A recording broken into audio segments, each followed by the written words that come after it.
Poison ivy, poison oak, poison sumac. It's a great way to ruin a beautiful day outside. So we have herbal information specialist Jonathan Evans, herbarium in Chicopee. That's where you are a proprietor. But we're talking about, like, you go out to a barbecue, you get poison ivy, and that can ruin your day. That's it. I mean, everyone's going to be out there, and poison ivy is so prevalent around. Poison oak, sumac, not so much, but the poison ivy is freaking everywhere. Did you know that the urushiol, which is the oil that's in the plant, is one of the most toxic poisons on Earth? Is it really? Seriously, you only need like 1 or 2 parts per million to cause the irritation. Well, that's infuriating. Thanks a bunch of poison ivy. So Sorry we have about that. a bunch of natural herbs that might be in people's backyards, things like that. Absolutely. Matter of fact, the first one, the burdock, is usually found. The thing about Mother Nature is, if you've got something like the poison ivy, the poison oak, Mother Nature has put the remedy right next to it, or very, very close. So things like the burdock, the plant with those little burrs on it that you go through and your dog, pull them off, that's burdock. Okay, you grab the leaves off that, you crack it up, put it on, it's going to help any exposure you've had to it.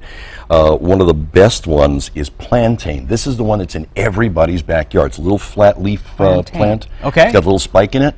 Those leaves, my backyard is actually a pharmacy when it comes to that. My entire backyard is nothing but these kind of weeds. Really? But you get any kind of bite or the poison ivy, take the leaves, chew it up, break it up, put it on there. It's going to help to relieve the itch very, very quickly. And other things that'll do that, we have like jewelweed and mullein. Mullein flowers. If you look out here next to your building, there's about 20 plants just along the highway.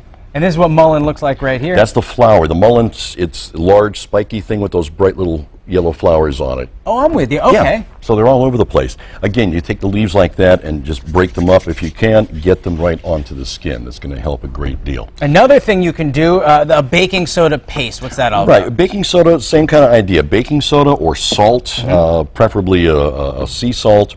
Green clay, what these are going to help do. Green clay, okay. Green clay. It's a drawing salve, really, is what you're talking about. So it takes stuff out of it. It's going to dry it out and take it off. So the baking soda is going to dry and going to be able to pull some of that liquid out. It's going to be very soothing. The salt's going to do the same thing. Salt would dry, obviously.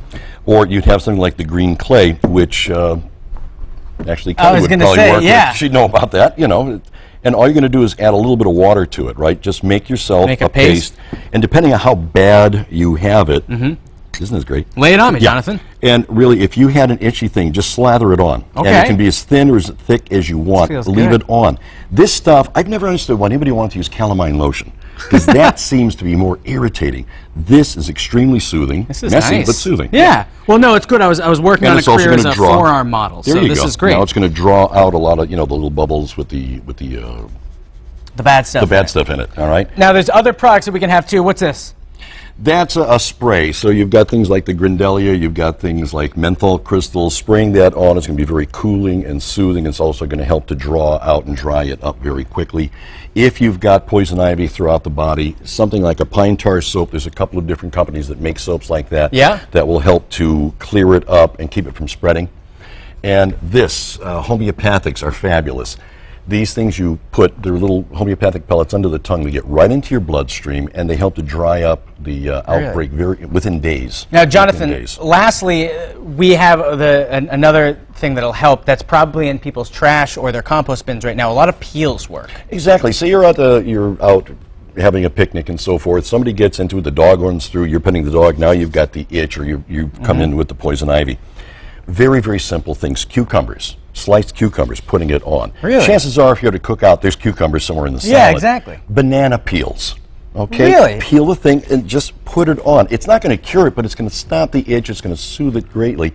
And watermelon. What cookout doesn't have watermelon? Exactly. So you enjoy the watermelon, get it down to the rind, rub that on. It'll give you at least some temporary relief until you can get in and use something like the sprays or the homeopathics or get to the green clay. It's even another reason that why people should be growing bananas in their garden like we were talking about earlier. It all comes together. Lastly, Grandma's Pine Tar Soap. Yep.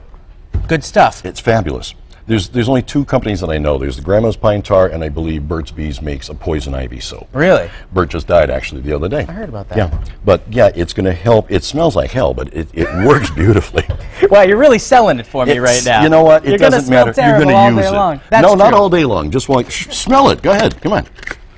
Now, does it help with the itch or the symptoms? Well, yeah, you accurately sold it. Yeah. It doesn't smell very good. But you know what? There's nothing For any worse. skin problem, it's excellent. It really is. I was going to say, thank you so much. Pleasure having you on the show, and thanks for getting this stuff on me, too. I feel better already. Yeah, it's on your shirt, too. Sorry. Oh, come on! It comes off. It comes off. Do you consider yourself a foodie or